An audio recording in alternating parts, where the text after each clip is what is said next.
morning. We're going to talk today about, the gospel requires an imaginative reading of Scripture. This is really going to be about how it is that we are to read, and then how it is that we are to fashion an argument and convey it, and sort of what it is that hinders us from doing that very well.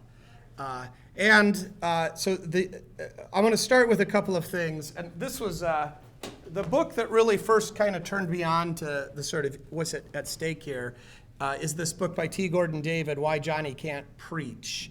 And if you haven't read this book, it's quite inexpensive. I think it's about 15 years old now. And basically his thesis is Johnny can't preach because he doesn't know how to read. And he doesn't know how to read because he watches television.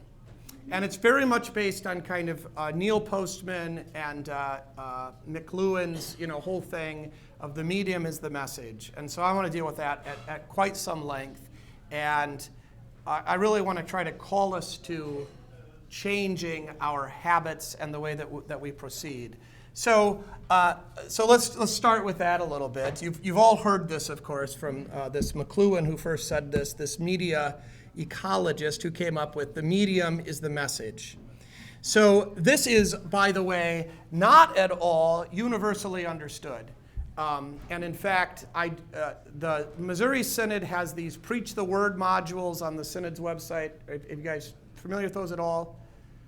A little bit. So there's, I think, 9 of them now, and they have some presenter. He talks about a very narrow topic. Reed Lessing did something on sanctification. Fikinscher did something on preaching without notes. I did something on sacramental preaching. And this guy that I don't know at all, somebody Peebles, he's the pastor of a emergent Missouri Synod church. And that's it, Matthew Peoples. And he has one on using technology in the church for preaching. And he was the pastor of an emergent church in Knoxville that really, made great use of Twitter and Facebook and so forth to spread the gospel and convert people and the like, according to him. And so he goes through this, and he says, with an absolutely straight face in this, he says, with quote, "Technology is neutral." Well, that is just completely false. And nobody who's ever looked at technology in terms of what it does to our brains, the elasticity of our brains, the way our brains are wired, the way that we think, or what sorts of things it's capable of communicating, believes technology is neutral. Matthew Peoples believes it. There are other people that believe it, but only people that have never bothered to study this in any way. I tried to find, what does he base this on? Why do people think this? Or can I find somebody that thinks, that, for example, the internet is good and it just needs to be used rightly and there's no downside? And at least you can't find anything like that if you look at anybody that's doing serious research in terms of communication or neuroscience or culture. But I did find one book that tried to deal with this theologically, and he wrote a little book called The Social Church, and it was about how to use Facebook and how we can use this. And it was the most asinine, idiotic book I've ever seen. I just couldn't even believe that this thing got published. He was an ELCA pastor, assistant pastor at the largest Lutheran church in the United States, which is some ELCA church somewhere in Illinois. And he started using Facebook and thought it was just the greatest thing ever, and he became this expert on how to use Facebook. But again, he's not actually paying attention to what people that have studied these things know about it. So what do we know about this? We know beyond the shadow of a doubt, right, that these entertainment devices are entertainment devices.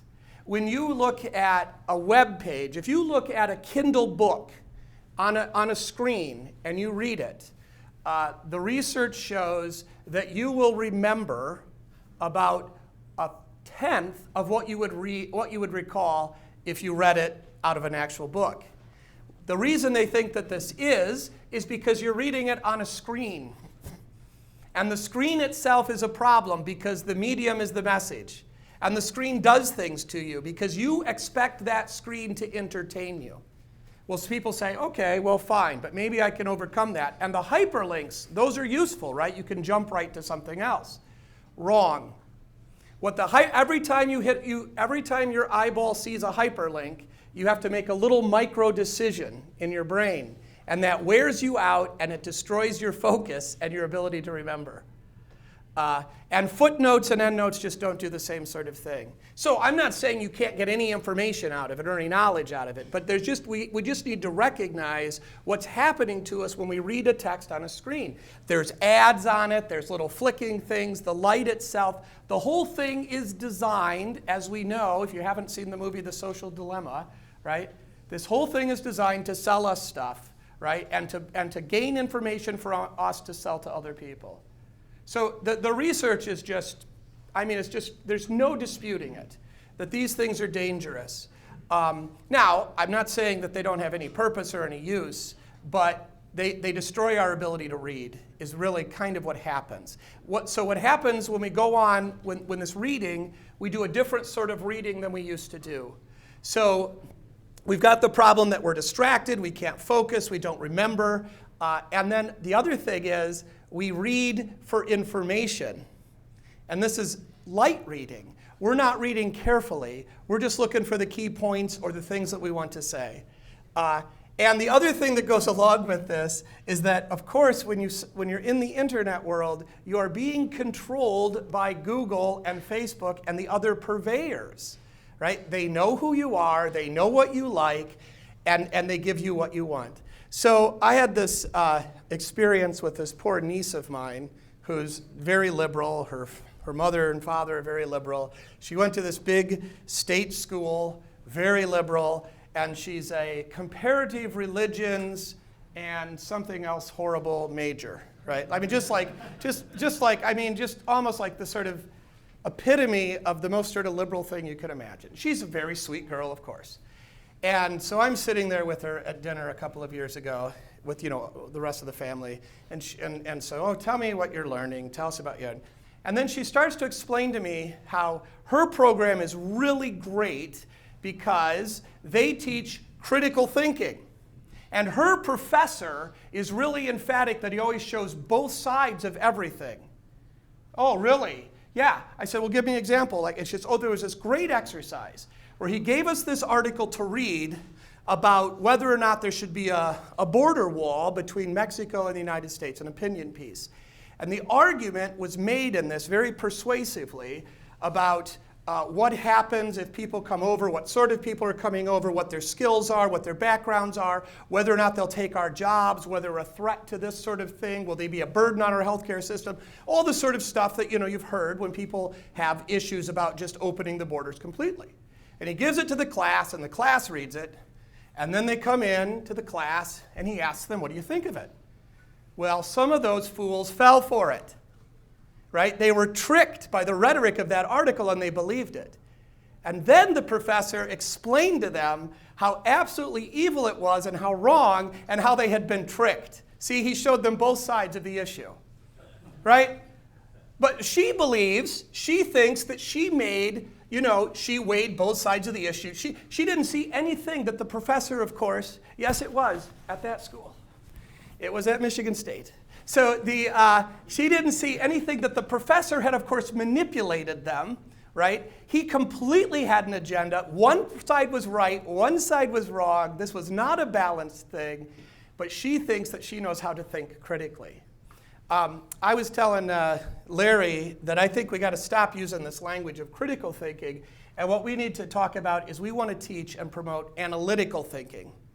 And analytical thinking is related to, it's analog, that it's linear, it's rational, it's logical, and it's objective, which is the sort of thing that you can do when you read words on a page, right? Rather than being fed information.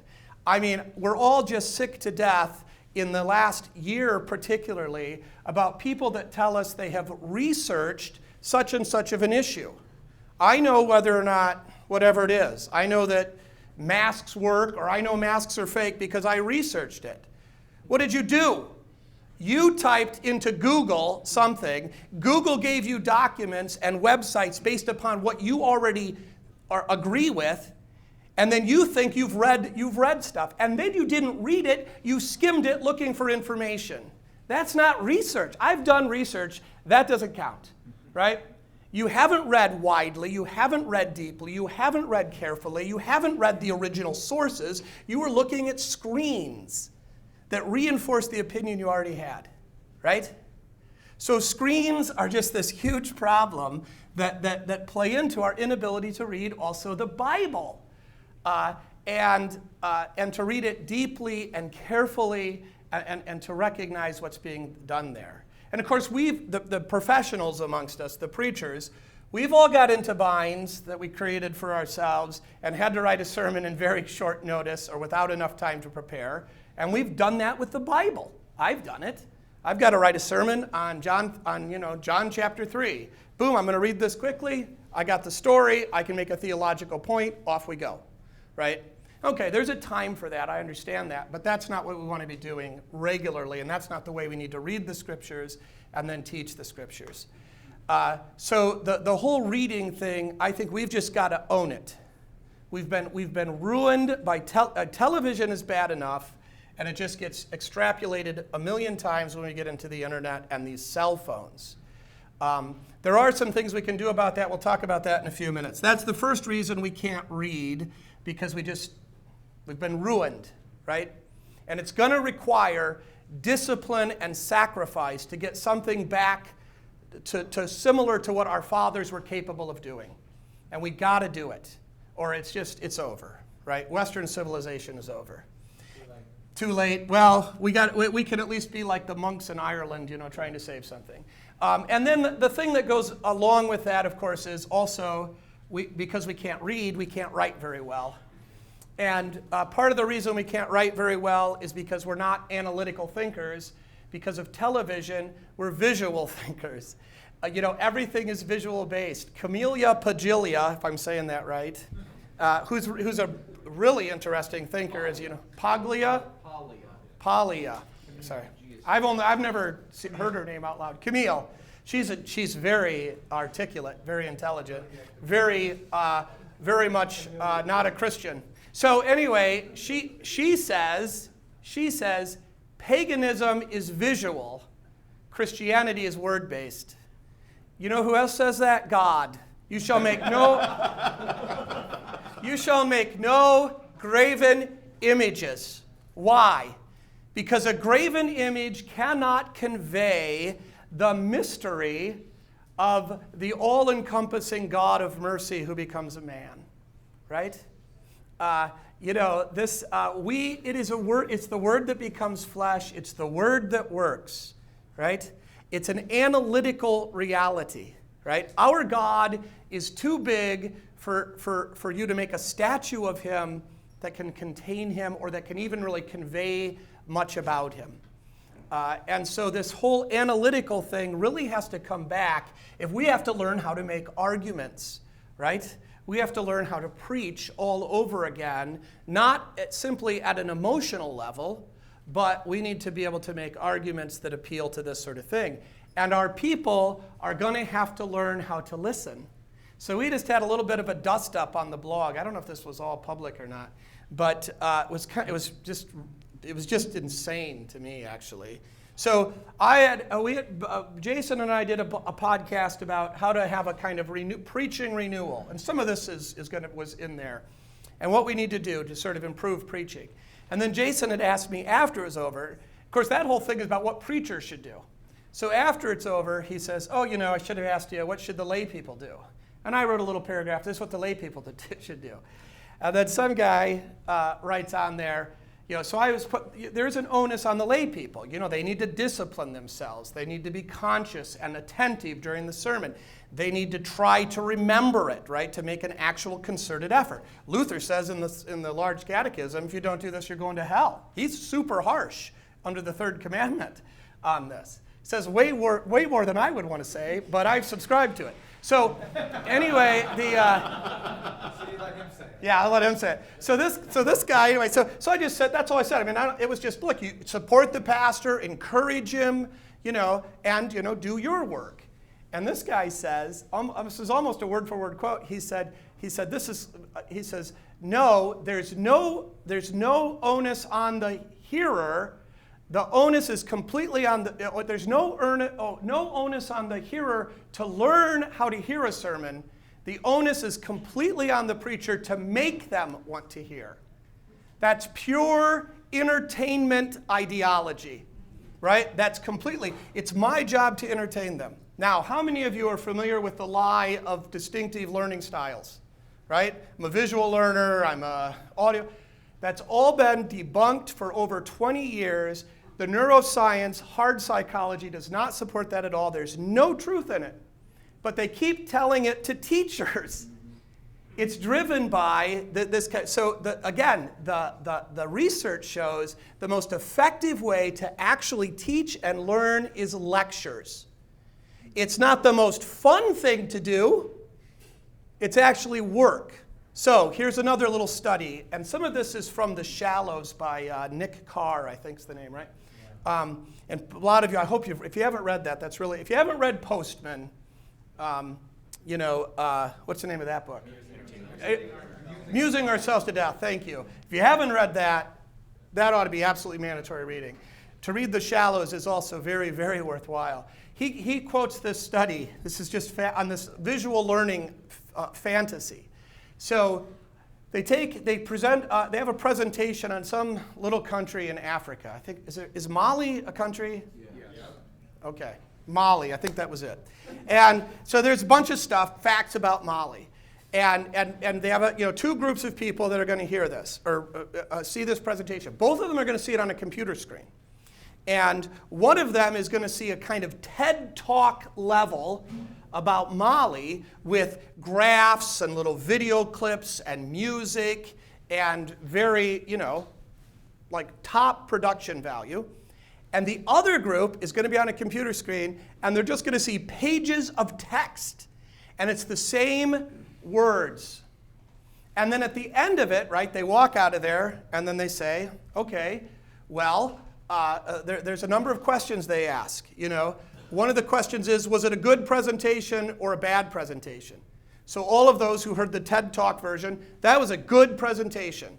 All of those, pretty much, all of those who just saw pages, like the worst thing you can do supposedly in PowerPoint, blocks of text, that's all they saw, they all said bad presentation, right? So then they say to them both, did you learn anything about Mali? What do you remember? Those who saw the good presentation don't remember anything. Those who saw the boring one, the bad presentation, they remembered quite a bit. They asked them, do you think Mali's an interesting country? Those who saw the good presentation, nope. Those who saw the boring presentation, yeah, very interesting. Here's the problem. If you asked when you were asked was it good or not, what they heard was I bored or not? Did I have to work at it or not? Learning is work. Hearing sermons is work. It requires effort. The reason lectures are most effective is not because they're entertaining or we're amused through them, right? That's kind of the lesson of that. Were you? I thought you. Yeah. So this whole thing of right, we have to make them want to hear backwards, almost to be beyond. Because it's based upon this whole entertainment, amusing idea where the burden is placed on me to be, of course, students do this to teachers all the time. I've done this to teachers, we've all done this to teachers, right? We're not judging them by the actual effectiveness of what they've done. We're judging them about whether or not we were bored. Well, boring is good for you, most of the time. Things that are good for you are often boring, right? Lifting weights, running, memorizing paradigms, right? Studying to prepare a sermon, coming to a Gottesdienst conference, right? All right, so those are kind of the first two things in terms of, those aren't particularly theological, but they obviously have theological weight behind them. The next kind of problem I see with the reason our preaching isn't as good as it should be is because we don't study our craft. And I've hounded on this, so a lot of you have heard me say this. It is shameful to me if you are a professional preacher and you don't read homiletics books. This is, if you were a novel, the other thing you should be reading is sermons, right? But if you were a novelist and you said, I don't read novels, I only write novels, right? And you said, I don't learn about writing process, or I don't learn about how to write well, right? I just do it. That would be insane, but preachers say that. And that's gross. And we need to recognize that this is a craft that takes discipline and effort, and there are things out there, and we need to go after them, right? Aristotle makes this distinction, I think, in the Nicomachean Ethics, between a craftsman and a master, right? Remember that? And the difference is if you just know the technia, right? You just know sort of, I can build a chair. I know how to build a chair, but that's great. You're a craftsman. But the master understands the theory. He understands what a chair is existentially, right? He understands how a chair functions with other things. So that's what we need to do for our craft. And then the final thing that I have, and I'm going to hopefully get to, is I think we're hindered in our ability to read and to write because we are afraid of allegory. And I think there's sort of two causes for this writ large. One of them is we have just misunderstood almost completely Luther's rhetoric and the actual exegesis of the Middle Ages that he was coming out of, which we have kind of a children's version of that we're taught, that we learned somewhere. And then, what was my other point? That we're afraid of allegory because we want to control other people. So here's the thing, is that if we start talking about we're going to allegorize the text, right? We're going to look deeper into the text for a spiritual meaning. The fear here is not, I might say something outrageous or wrong. The fear is, you guys might. The reason we're against allegory is because we're afraid of what other people will do with it. That is not proper motivation, right? And I think we have to kind of take that head on. The other thing that is the reason I'm kind of a proponent of allegory in many ways is because we are allegorizing and we don't know what we're doing, and then we do it, we're more likely to do it poorly. If you've ever preached on the healing of the 10 lepers and somehow related leprosy to sin, you have preached allegorically, but you didn't maybe know you were doing it, right? I mean, that is an allegory. I'll tell you, one guy who never does it in any of my reading, Norman Nagel. Norman Nagel hates allegory. He wrote a very interesting paper that he delivered to the Springfield Seminary in 1972, I think, against allegory. You will not find Norman Nagel's sermon where he'll talk about the leprosy of sin, or he'll talk in those ways. He just despises it. I think he's just wrong to despise it. It's the breadth of the church and the history of the church's preaching, and I'll get to how I think what it should be and the like. Oh, here was the other problem with allegory. We have gotten ourselves defined by higher criticism. What is the question that higher criticism wants to know? The define. Did it happen? Yeah. What's real? What's historical? What isn't? Right? Where's cute? What did Jesus actually say? And let's get rid of all this stuff. That's their question.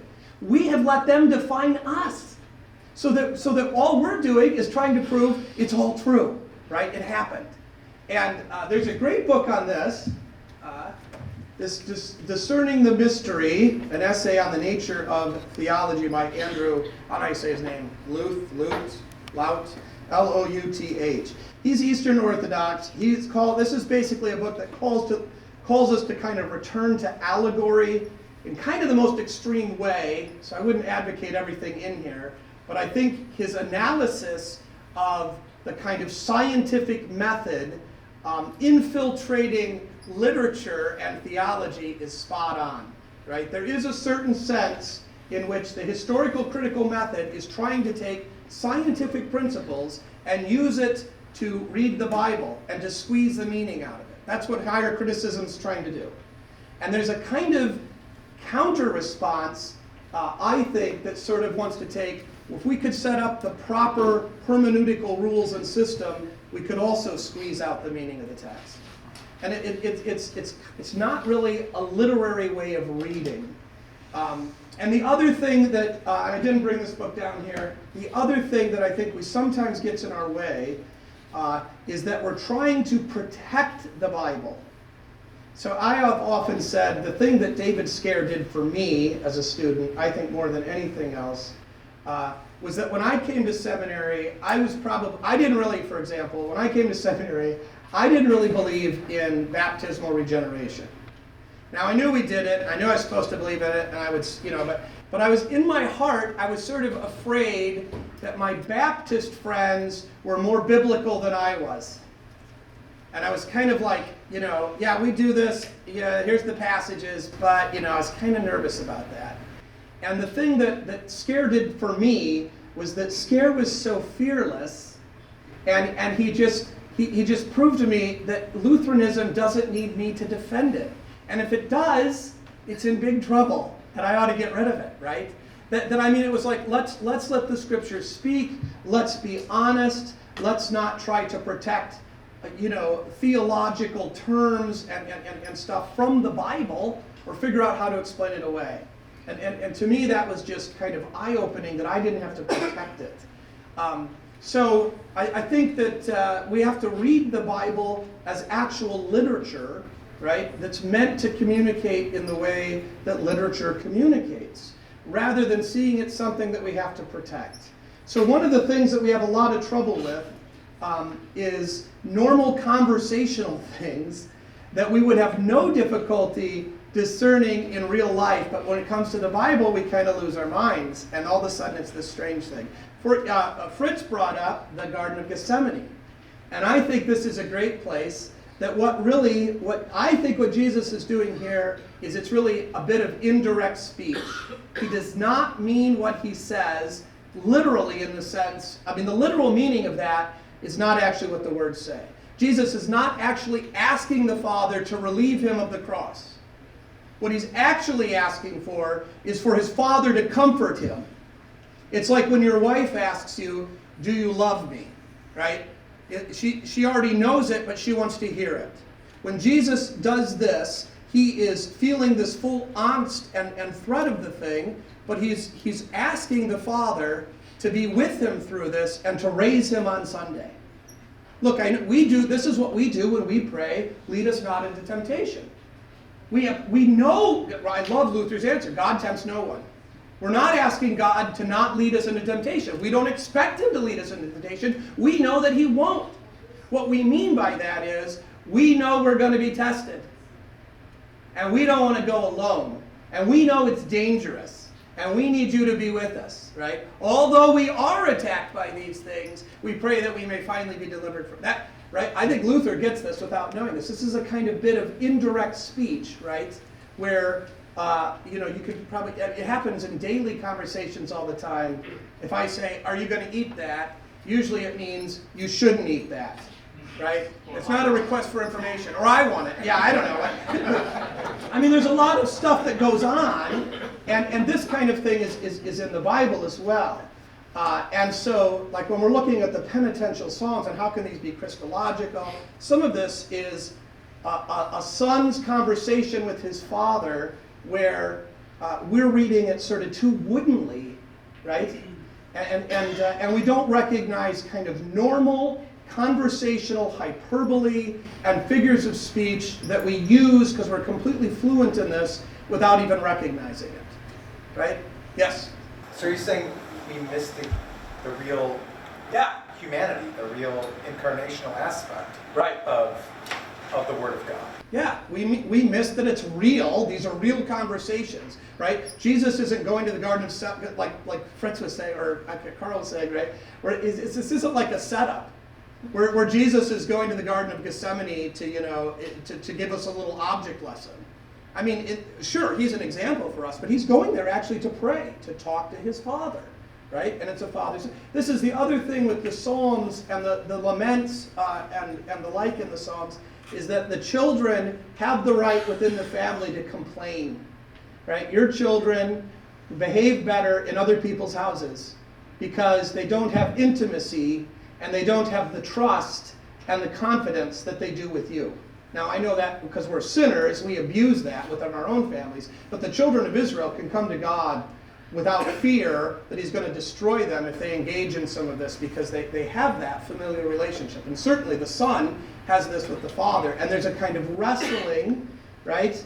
And there's a kind of, and I mean, so I know this makes everybody nervous, but I'm telling you, you got to get over it. There is kind of subtext. There are sort of things between the lines and the like. So the books that are really helpful, I think, for this, again, non-Christian stuff, but Deborah Tannen is a linguist who's popularized a lot of linguistic theory and stuff. She's written a host of books about conversational stuff and gender stuff. Like, it's so funny, it's a blast to read. So she'll have this like conversation between like four-year-old boys that are playing, and then she records the conversation, and then she kind of explains it, and then 3-4-year-old girls that are playing, and then what they do, and it's a riot. So because the boys, it's all about kind of this bravado and this competition. So the first boy says, "I can throw this ball over the house," and then the next boy says, "I can throw it over the moon," and then of course what's the third one say? "I can throw it to infinity." It always goes to infinity, right? And so Deborah Tannen kind of shows, like, so sort of from her worldview, it's sort of like girls hear that and they get mad because the boys are being mean to one another. And so Deborah's like, no, this is actually the way they're bonding, and there's other stuff going on here. And then the girl play is a little bit different. And everybody has to be included, right? They don't exclude anybody, but they sometimes, I'm the mom, you're the dad, you're the maid. I don't know what they do, I can't remember, but there's different sorts of stuff. So her kind of analysis, how to analyze a conversation and how to analyze speech, I think really opens up a lot of things, like particularly in the Psalter, because the Psalter, those are prayers, those are actually conversations. It's very useful to sort of see these things going on. The other thing, yes? I'm sorry to interrupt you. That's all right. The title of her book, do you know it? She's got a bunch of them. He said, she said. The argument culture. The argument culture. That's a little bit different one, but yeah, they're all kind of the same. You know how these guys are, these people are. They know one thing, they keep writing books about it. So the other thing that goes, oh shoot, I forgot what I was going to say. Well, doesn't matter if I miss it. You were talking about how she opens up a lot of things for preaching. She does open up a lot. Oh, yeah. So the other thing that we get into is particularly with the Psalter is where it's most exaggerated. But ancient literature is different than modern literature partly because paper was expensive, and because in many ways, they didn't have the printing press to be able to produce these things. So they crammed a lot of stuff in, and they left a lot of stuff unsaid. So in the Psalter, for example, you have the person that's speaking change, and there's no clue to that except the words themselves, right? So I said to the Lord, my God, right? You've got all these things, so you have to actually pay really close attention to the words. The words themselves are the context. There's no, God said, comma, quote, blah blah blah, period. David said, right? You have to actually just tell, well, God couldn't say this, David wouldn't say that. You have to really work harder when you read these sorts of texts. And that's actually very fruitful, because when you work harder, you actually will see deeper. But there's those sorts of things that go on in these, particularly in that, but also in the Old Testament, and even in the Gospels. John really likes to give long, kind of elaborate stories. But even there's things that you just have to fill in. And there is this, you are expected as the reader to do more work than we sort of ask of modern readers of novels, right? If you read a modern novel, there's just so much is told you. right? He looked at her and smirked and said, right? I mean, all of that kind of stuff to tell you what's going on. And you don't have that. So you come to the example I always use is Zechariah, right? That, wait a minute. Simeon, golly, I can't get all my names mixed up. Simeon, right, comes to the temple, and we know that, he's been waiting for the consolation of Israel, and here comes Jesus. The Spirit brings him there. He recognizes him. He confesses. That's all we're really told. Well, we're not told anything about how old Simeon is. We're not told how. It could have been. Simeon could be, 25 years old. He's going out taking the garbage out that morning. The Spirit says, "Hey, you're going to see the Messiah before you die. Let's go." Right? Takes him right there, and then it could right. Well, no, come on. There is an expectation in this story that he's been waiting, right? Because he's the personification of Israel as the Old Testament and this sort of thing. Now, I wouldn't be absolutely dogmatic about that, but I think if you miss this, right, that's kind of an easy one we all agree on. But the Missouri Synod preacher has a bad habit of focusing on these. I kind of think this is a St. Louis problem, by the way. Focusing on these like details that just sort of, it's like one-upsmanship if Bible trivia in the sermon to show that people don't know as much as they think they did. Yeah? How many of you think there were camels at the Nativity? Doesn't say it in the Bible. That kind of stuff. You think he was born in a cave? Doesn't say it. Okay, look. This is not actually that helpful, and but I mean, there is this kind of. I didn't get. No, I missed it. Clear. You're the only St. Louis grad here, so you have to. So, but you get the point, right? We need to actually read more deeply and do more work in sort of the reading, and some of this is, we're separated by language, we're separated by our context. And the like. So all of that sort of works into it. All right. I want to, I knew this was going to take too long. This, by the way, this is not in this paper. So some of this is stuff I've learned since I wrote the paper. But it is related. But in terms of the kind of allegory stuff, and the sort of why we're afraid of it, and this whole thing about sensus literalis unus est, I think it's really misunderstood. Here's a great example of a ridiculous, to me, misunderstanding. Here's Raymond Serberg in 1953 writes, "The text of Scripture had but one meaning for Luther, even though in his practical explanations, Luther often paid tribute to the allegorical sense. Thus, in writing to Emser," that's the guy he calls the goat, by the way, "Luther asserted, Scripture shall not have a double meaning, but shall retain the one that accords with the meaning by the words. Again, he said, the Holy Ghost is the most simple author and speaker in heaven or earth. Therefore, his words cannot have more than one, the most simple meaning." In the Christmas Postil for 1522, Luther wrote, "If we concede that Scripture has more than one sense, it loses its fighting force. The abandonment of the allegorical method of exegesis by Luther and the use of the historico-grammatical method," that's Serberg's term, "was an accomplishment whose influence dare not be underestimated. Our entire Lutheran faith requires us to believe there's only one sense of Scripture, the simple, plain meaning and nothing else, according to Serberg." And then, so now listen to this from the Large Catechism, which, we subscribe to.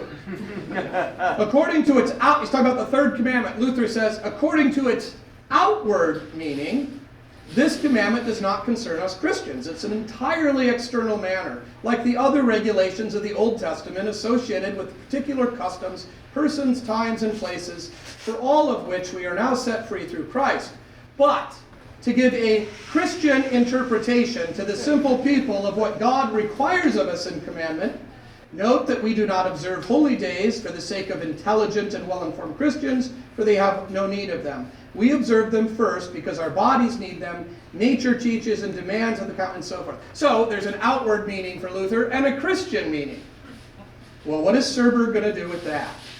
Well, Bullman, who's his accomplice, writes, right? At first glance, it would appear that Luther interprets the third commandment as having a double sense.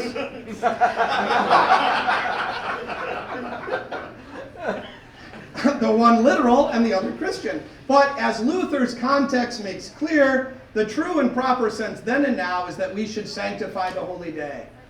Listen, this is a terrible abuse and an insistence. He has a term and he has a definition for it. He's going to make it fit no matter what, even if it's in the Book of Concord, right? So all kind of serious interpreters or readers of Luther have had to deal with this, right? And there have been multiple solutions. Interestingly enough, Karl Fabricius pulled the Yaroslav Pelikan one today. So Pelikan says, if you read the companion volume to the original American's editions, I think it's quite a good book. Some people have complained about it, but they're too smart for me. I can't see really anything. But so he says, what do you do with this? Luther says he's against allegory, and in Genesis in particular, he seems like he's allegorizing. And Pelikan says, no, he's not really, at least not in his own mind. Rather, what Luther sees is the history of the church in these texts. So it's what Karl was saying, you have to see yourself. And of course Luther, we don't know, does this, right? So he sees this as, this isn't the history of Israel or the history of Abraham, this is the history of Christians. And that's the way he sort of sees it. That's not I don't think that's a very thorough or good explanation. Other people come up with other things. I like, even though he's not Lutheran, it's Paul Scott Wilson. This is a book I would recommend. It's called God Sense, S-E-N-S-E, Reading the Bible for Preaching. And he goes through in a little more scholarly way than I had ever heard it before, the fourfold medieval interpretation method. And he basically says, what you think you were taught in seminary is a vast oversimplification, is actually completely unfair to what these exegetes did, and we need to be more honest. And then he advocates, in some sense, a kind of consideration of at least three of these, kind of for each text, not as different meanings, but as a unified meaning. And he deals very thoroughly with Luther and this problem of Luther saying there's only one sense, but it seems like he says there's two. And also Calvin does the same thing. Well, we don't care about Calvin. He pulls this, Nicholas of Lyra has this, which you know, like Luther actually cites Nicholas a lot. Nicholas of Lyra says, there's one meaning of Scripture, two sides, the historical reality and the spiritual reality. So we have, for example, Jesus was baptized in the Jordan River. That's a historical fact. It happened exactly that way at that geographic location. Not that much different than Washington crossed the Potomac, right? But different because it's written by the Holy Spirit, and it's signifying much more than just a historical event, right? That these details have been included because we are meant to call to mind the fact that Joshua led the people through dry ground on the Jordan River. Because we're meant to remember that this is the dividing line between the wilderness and the promised land, and so forth. And so it's not allegory in the way that Luther wants to define allegory, but rather it's recognizing that the Bible has spiritual meaning, and in some sense, the historical reality, of course, is essential, but it's not the final point. So there's like, look, it's meaningless without the historical reality. By the way, I think this is largely what Origen would say too, in his what's the name of that book where he talks about Genesis? And I think Origen gets quite a bad rap. Luther is not always fair to everybody, including Aristotle and Thomas and Origen and Jerome and pretty much anybody ever named. Origen too, even though he sees the creation as an allegory, he also insists that it's literal, physical, that it happened in just this way. So anyway, I think we're doing this often, but we're not doing it kind of consciously. Right? We go, hey, we believe in the 6-day creation, 24-hour days, right? but we also recognize that there's an orderly progression, that there's a pattern to creation, right? And that's not because we think there's, sort of multiple meanings of the text. That's a unified meaning, right? So I think a kind of discipline for this and a kind of awareness of this can liberate us from this fear of allegory that I think is based upon some wrong-headed and misunderstandings about what the medieval interpretation method was, and also that was trying to react to higher criticism with kind of a one-note response. You say not everything happened, we say it did, as though that was the only thing that mattered. And there's more going on there. So that's the sort of, in terms of kind of a deeper reading thing, I think that's part of what we have to overcome and deal with. All right, I lost my outline. Okay, so, the other thing then that I think gets in the way of us being able to make a coherent argument in preaching is that, and of course a lot of you have heard me talk about this, we have just abused poor C.F.W. Walther and his Law and Gospel so badly, it's hard to know if we can ever recover. So, I don't want to spend a lot of time on this, but here's the reality. Walther gave lectures at the very end of his life. In the middle of them, his wife died. He himself is practically on his deathbed to students as they're about to go out. He never sees the manuscript. He never approves it. He dies before it's published, right?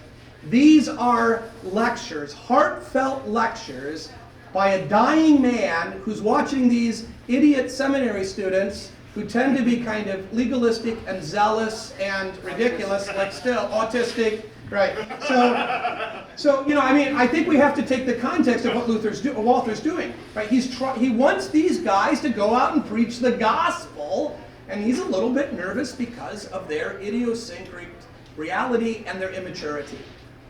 And he's talking in that book, I'm convinced, about the overarching reality and character of pastoral care, not about sermon writing. How in the world, and I've asked some people that really think this is a sermon manual, how in the world, because Walther is insistent that you should only preach the gospel until the person repents, and the second he repents, you cannot preach the law anymore, right? He says that repeatedly. And you can't dare preach to the gospel to somebody who hasn't repented. How in the world are you going to do that to a congregation?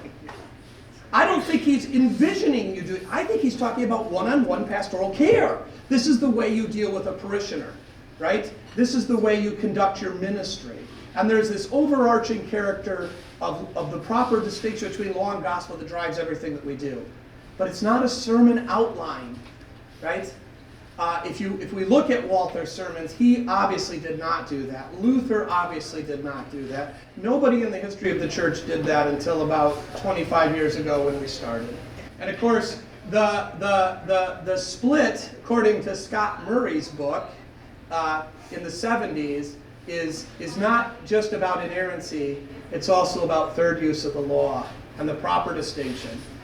Ed Schrader, who was a prophet, Valpo, right? He had for years, I think he died, he had for years, his Thursday theology stuff. Did you guys ever see that? It was all radical law gospel stuff, right? Because if you ask the question, right, can a woman be a pastor? And then if you say, well, that's a law question. Oh, well, what would be the gospel answer? In Christ, there is neither male nor female. That's the gospel answer. That is the gospel, completely, right? And guess where Ed Schrader goes? Right there, right? Well, listen, that is not the right dynamic to be asking here. So this idea that we're going to reduce everything down to this and the gospel is superior and answers every question, or we're legalists or pietists, is insane. And that is what drove, though, why do you think, that's how you get rid of everything you don't like. right? Yeah, the law's against homosexuality, but we're of the gospel. The law's against women preachers, but we're of the gospel, right? The laws mean the gospel's nice. We want to be on the gospel side. That's the right side of history. So this, it's true though. I mean, this is the way, this is the religion of Oprah. It is. It totally is. So I think this has also hurt us. And I know this is mostly a Fort Wayne problem. That makes Cook happy. But here's the deal. Historically, you look at the preaching of the church from the very beginning, and the preaching that's been recorded that was good enough to endure to our modern age is almost without exception interpretation, application. Explication of the Bible text, and then helping people see how this applies to their lives. The proper distinction of law and gospel casts its shadow over all of that, right? But you're not even asking, I thought we shouldn't even really be asking ourselves in a sense, when we come to a text, we shouldn't even be saying, what is the law, what is the gospel? We should be saying, what does this teach? And then teach it. And then teach it with the proper distinction of law and gospel, right? I mean, that's what, you just look at Luther's preaching. That's what he's doing. He's just explaining the text, interpreting the text, helping them to read and to see it, right? And this is where then, to do this well, we need to pick up some rhetorical skills. The other thing that's sort of, so this is the other kind of, the whole television, internet thing, screen, it's ruining us, right? The other thing that has ruined us, and we're all products of this, is progressive education. Contra running might be the only one in here that, I don't know, Pete, you're probably, because the Wisconsin Synod took a little longer to get ruined in this way. Pete might have escaped it too. The rest of us all have a progressive education. And what I mean by that is, well, there's lots of things that that's about.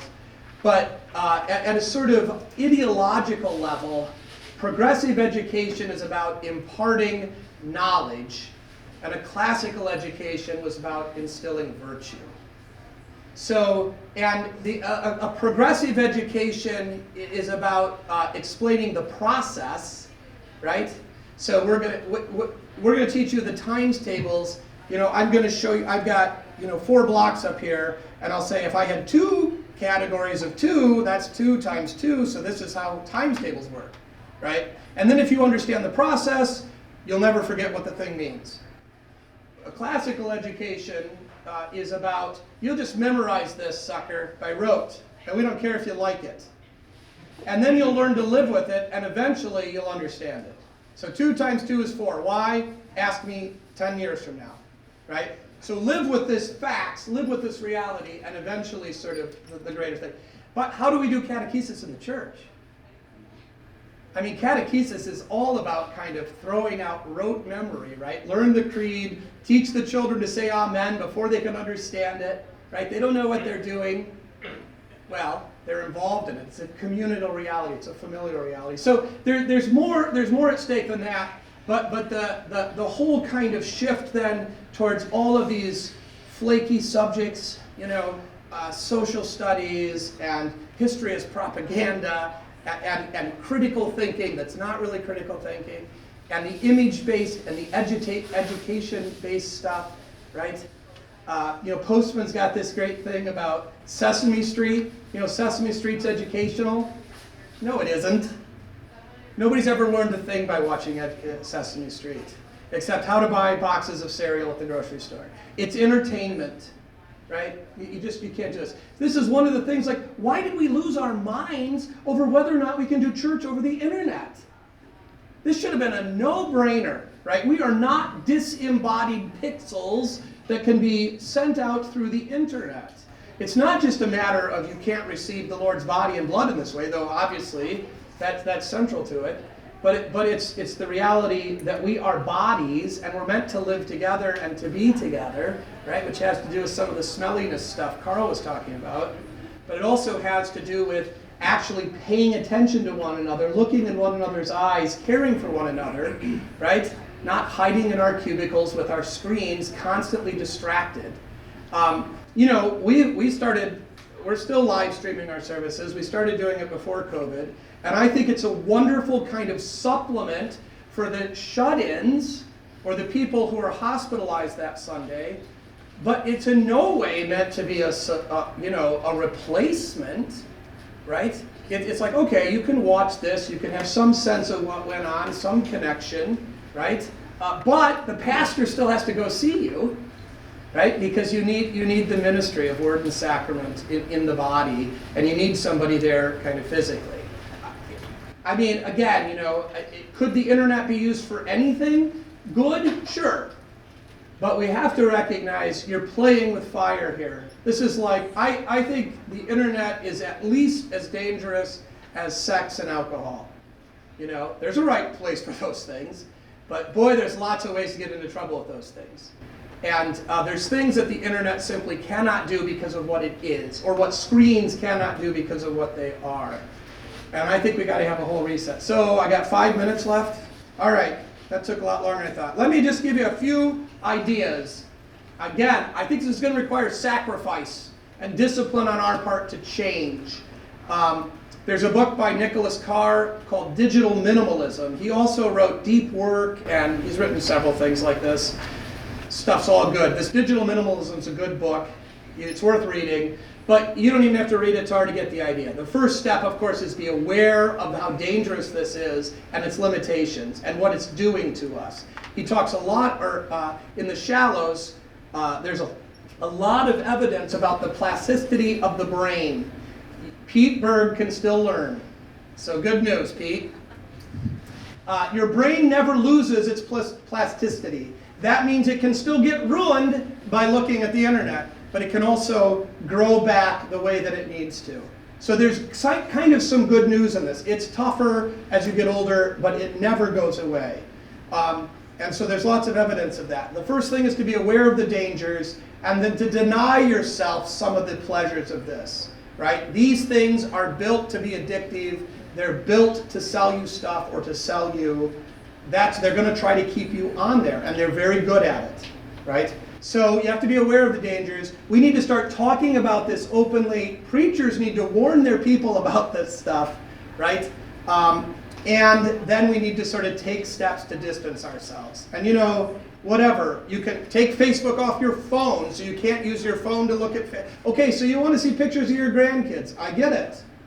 But you don't need to check your phone 5 times an hour to see pictures of your grandkids, right? You could say, I'm going to check Facebook 3 times a week, and I'm going to only do it on the PC. I'm going to have this long, complicated password on a Post-it note that I can't possibly remember, so that I can only do it there, and so that there's some friction and some distance between me and it, right? They don't want there to be any friction. My dad was a banker. He complained his whole life, or my whole life, that we could stop credit card fraud with a PIN. All you need is a 4-digit PIN, just like your ATM card. You know why the banks don't want that? It might slow you down, and you might second guess, and you might not spend as much money.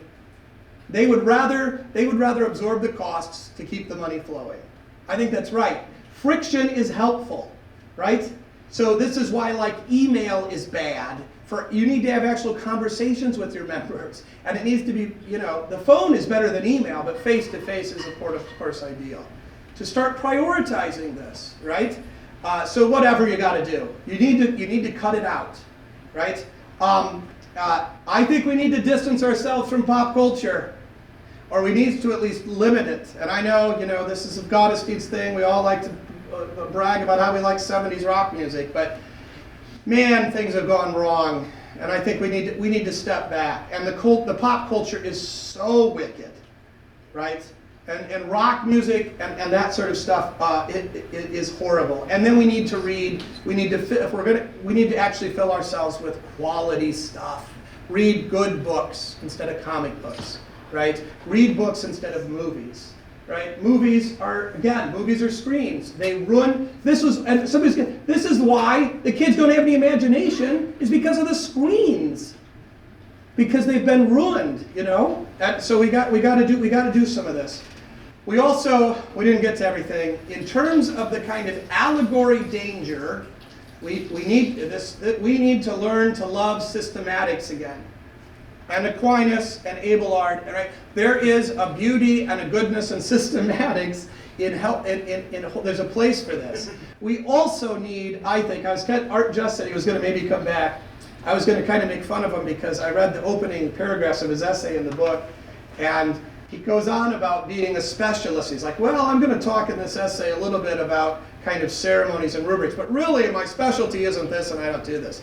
Specialists are killing us. I don't mean to pick on him, but this is, nobody should be a specialist, in my opinion. PhDs are the stupidest degree in the world because the whole idea is to focus on and become an expert in one minuscule, ridiculous, stupid thing, and then refuse to talk about anything that you're not an expert on. Parish pastors cannot do that, right? But this whole kind of change, right? The PhD, as we now know it, is different than the guy that went to Oxford and just had to read out 1,000 books and they'd be able to talk about all of them, right? Those were the doctors, right? So we need to sort of be generalists, right? And one of the things we need to do is we need to love systematics, right? And also with this, I think, and this is another kind of St. Louis problem. You guys, particularly, the St. Louis crowd, they have got this thing about dividing the Bible according to author. This bugs the heck out of me. We need to learn to love harmonies. You should love the Passion Harmony. Trying to play Luke against Mark against John. Who wrote Hebrews? Who knows? I know, St. Paul wrote it. What? Just look, the Holy Spirit wrote it. I mean, this is one of the things, swimming in the Scripture, they make no bones about. This idea is a modern historic critical idea where like you make some argument like, well yeah, but this is Luke we're talking about. Yeah, why is Luke different than John? I mean, you get the point. I know there's a place for that, but in general, we need to embrace the Bible as a single author, a single book, and not be kind of so caught up in the sort of techno details. There are some things about St. Louis guys I like in that regard. It is impressive to me. You guys know things like you know like every chapter of the Gospels, what's in them, and I don't know that. It's too bad you didn't learn. No, anyway. But, all right. And then along with this too, in terms of reading good books, preachers need to conceive of themselves and define themselves as writers. You need to recognize that you are a writer.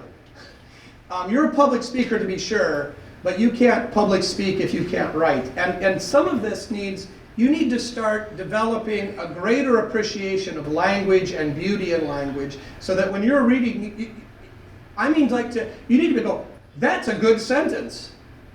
And why is it that, this is it was the worst, it was the best of times, it was the worst of times. Why does that work in a way that, some things were good, some things were bad? Doesn't, right? And I mean, to start to kind of appreciate words for words, you need to become a logophile. You need to love literature, and I know I've said it before, but poetry, right? To sort of recognize language as this great gift. Aquinas says, of course, the excellence of man is contemplation, right? As Aristotle would say, reason. I think they're both onto something, right? Of course, logos is the word for reason for Aristotle. Contemplation is certainly connected. I think the excellence of man, the image of God in us, is directly related to language. Only the holy angels and we worship God with words. The Word became flesh, right? In the beginning was the Word, and the Word was with God, and the Word was God. We speak to God, and He speaks back to us. Dogs, he brought this up, dogs worship God by being dogs. Trees worship God by being trees. Humans worship God by speaking, by praying, by praising, right? That's the big thing in the Psalter, I think. So, well, that was a kind of rush through that, but hopefully made some sense. There is a lot more stuff about imagination and oh yeah, so one thing more. So the imagination thing, which we didn't touch on too much because it would have taken too long, really the point there is we need to engage our imagination at the beginning of the process.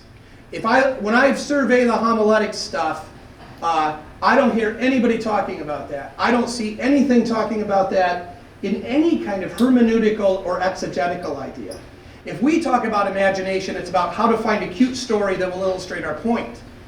And I'm saying we need to move the imagination up all the way to the beginning, right? That we need to actually live in this text with real people. We need to fill in the blanks, and we need to engage it. That's kind of my argument for imagination. And I was going to read you, the greatest proof that faith itself is an act of imagination is Hebrews 11. Faith is the assurance of things hoped for, the conviction of things not seen. Right? For by it the people of old received their commendation. By faith we understand what we cannot see, what science cannot prove, what we did not experience ourselves. By faith we believe the Word of God, and we understand that the universe was created by the Word of God, so that what is seen was not made out of things that are visible. So really, faith itself is an act of imagination. I'm just a simple parish pastor. I mean, one of the things I really like about the way you think, actually, is that you do some of the things that I do, which is really cool. I mean, Scare does this too. He says things like absolutely. And he just lets it fly out there. Carl does this too, and I really love that. So one of the things that I think might be helpful, especially for younger guys, to explore or even challenge a little bit, is the idea, at this point, I'm going to become hopelessly Waltherian, congregationalist in a bad kind of a way, okay? Like you said, and I'm totally with you on this, but I'm also not with you quite. Sure. You said that you can't use this distinction between law and gospel at all. And I'm thinking of catechumens and how it's helpful for them to know the difference between exhortation and comfort.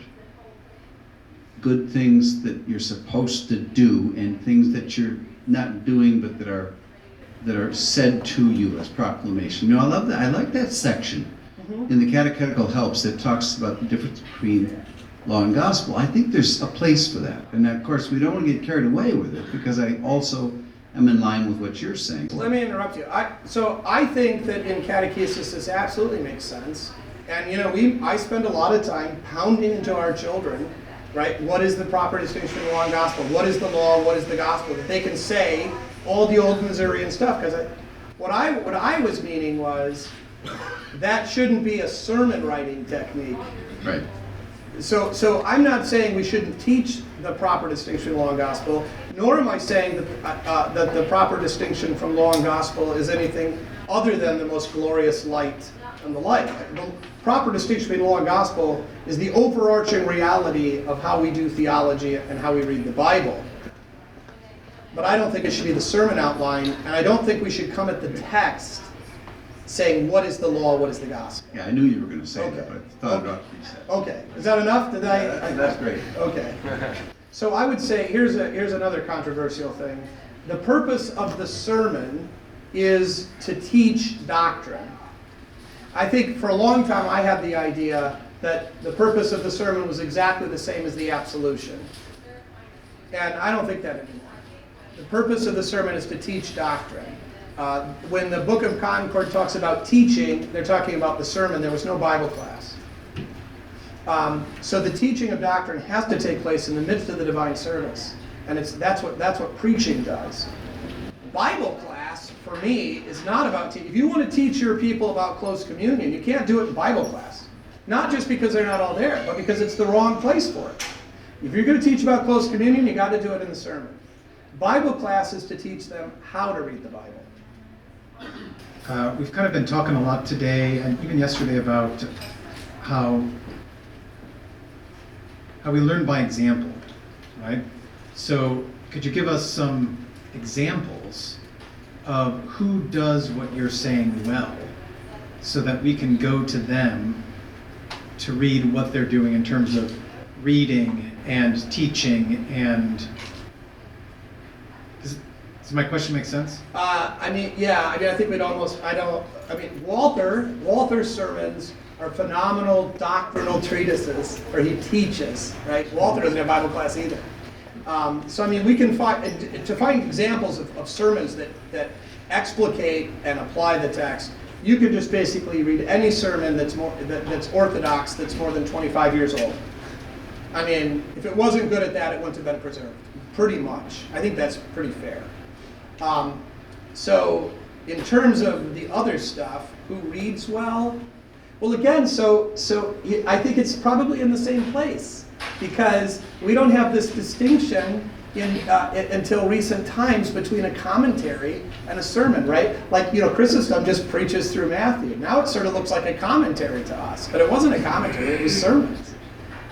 So probably, to see who's reading the Bible deeply and well, again, is probably to look at those same people. You do have a distinction, of course, with Luther, that he has lectures, like the Genesis lectures, that aren't sermons. But I mean, I would say, for me, the Genesis lectures are Luther at his absolute pinnacle, and his most, in some sense, his most important writing. That I think we can learn more from the Genesis lectures about how to read the Bible than probably anything else Luther wrote. I don't know, what other categories was there? Who writes well?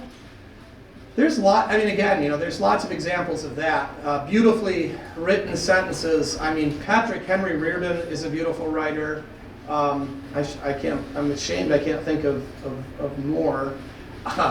We have a book club here that's doesn't like some of my ideas about what's beautiful writing. I think Angela's Ashes is one of the most beautiful books I've ever read, even though it's depressing as all get out. I mean, I don't think that's hard to find. Does that make sense? Roger, we got 1 minute. Oh, well, No, go. maybe off the air. I don't want to talk about long gospel. The imagination idea, and you mentioned just right toward the end of this idea of filling in the gaps, and the example that came to mind is the sermon hymn from this past Sunday, where like the whole latter half is Luther imagining the conversation between father and son, and then from son to us.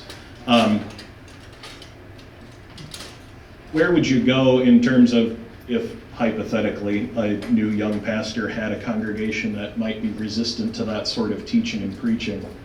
Where, I mean, the classic example is, well, not every instance of water in the scriptures is holy baptism. I might kind of tend to think that it might be, but how do you kind of bridge that gap, if you will, in encouraging your people to think and be receptive to that kind of thinking? I mean, I think you got to in some ways, you just got to dive in, and you just got to raise the bar. I think we've got to hold the laity to a higher standard, and we got to preach over their heads sometimes. If you just preach to the lowest common denominator, they're not going to reach. And I think you just start doing things like, Elijah makes the axe head float. How is that baptismal? And it's baptismal because God didn't choose water arbitrarily, but the essence of water is directly related to what he does in his baptism, right? So I mean, it's not actually that hard. And I think, you just start doing this, and you just start talking in this way. Sorry, Brenda. It's okay. But I think a lot of times, I think there's a misunderstanding, in my estimation, of people are afraid. They're afraid that they're going to preach over their people's heads. There's a couple of possibilities. They're a lot smarter than you think they are, and you're not as smart as you think you are, so go ahead and try it and see if it happens. And the second thing is, I really do think if you kind of raise the bar, they'll rise up to it. It's like longer sermons. I mean, I think to really do this well, and this has been a hard thing, I think we need to start preaching longer sermons. Not for the sake of being longer, but we need to take the time that it takes to do this. We do actually speak faster than people did 100 years ago, so we can actually get more done in some ways in a shorter time. But, we need to take the time that it takes, and we need to be unapologetic for it. And the people need to be, I think, exhorted and admonished to rise up. Well, if you didn't understand everything in the sermon, ask, I think that really people end up appreciating it. They'll grow into you. It does take some time. Is that, if you get fired, don't blame me. No, just kidding. All right, thank you very much. We have Vespers in about 15 minutes.